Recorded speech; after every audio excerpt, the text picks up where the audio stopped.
Dalam konferensi pers daring pada Selasa 28 Desember, Kementerian Kesehatan mengungkapkan temuan kasus transmisi lokal COVID-19 varian Omikron di Indonesia. Menurut Kementerian Kesehatan, konfirmasi kasus didapatkan pada Minggu tanggal 26 Desember 2021. Yang dinyatakan positif dikarenakan yang bersangkutan berencana untuk kembali ke Medan. Kementerian Kesehatan dalam konferensi pers secara daring pada Selasa 28 Desember mengungkapkan temuan kasus transmisi lokal COVID-19 varian Omikron di Indonesia, sehingga per Selasa 28 Desember 2021 total kasus konfirmasi positif Omikron menjadi 47 kasus, terdiri dari 1 kasus lokal dan 46 impor. Hadir di konferensi pers juru bicara vaksinasi COVID-19 Kementerian Kesehatan Siti Nadia Tarmizi menjelaskan, kasus transmisi lokal merupakan seorang pria berusia 37 tahun asal Medan yang tidak ada riwayat perjalanan ke luar negeri dalam beberapa bulan terakhir dan tidak melakukan kontak dengan pelaku perjalanan luar negeri. Siti menuturkan pasien bersama istri tiba di Jakarta pada 6 Desember 2021, tinggal di sebuah apartemen di Jakarta Utara, dan pada 17 Desember sempat mengunjungi salah satu tempat makan di daerah SCBD Jakarta.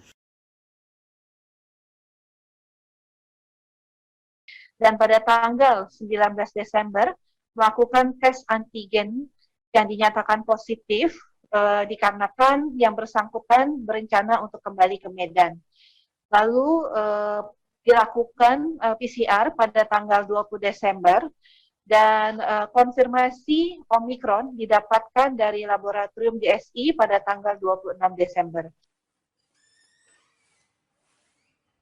Siti Nadia mengatakan sebagai tindak lanjut penemuan tersebut, pasien sedang dalam proses evakuasi untuk menjalani isolasi di Rumah Sakit Penyakit Infeksi Sulianti Saroso. Kementerian Kesehatan telah berkoordinasi dengan Dinas Pariwisata Ekonomi Kreatif untuk melakukan pelacakan di tempat yang dikunjungi pasien, seperti di SCBD dan tempat tinggal pasien, serta melakukan pelacakan di tiap kegiatan yang diikuti oleh pasien selama di Jakarta yang akan dilanjutkan dengan swab PCR. Sementara itu, hingga 28 Desember tidak terdapat gejala pada pasien. Dito Rosito, Garuda TV melaporkan dari Jakarta.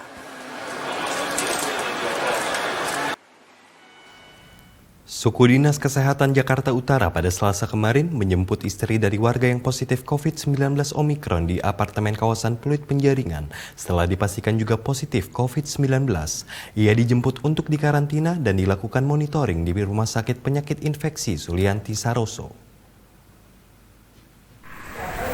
Istri dari warga yang positif COVID-19 Omikron di apartemen kawasan Pluit Penjaringan dipastikan positif COVID-19. Ia pun dijemput untuk dikarantina dan dilakukan monitoring di Rumah Sakit Penyakit Infeksi RSPI Sulianti Saroso pada Selasa 28 Desember. Sebelumnya, sang suami yang berinisial HK telah dinyatakan positif COVID-19 dengan varian Omikron. Status suami dinyatakan positif Omikron pada tanggal 19 Desember 2021. Berdasarkan keterangan pers Kementerian Kesehatan, HK menjadi pasien kasus transmisi lokal virus corona varian Omikron di Indonesia.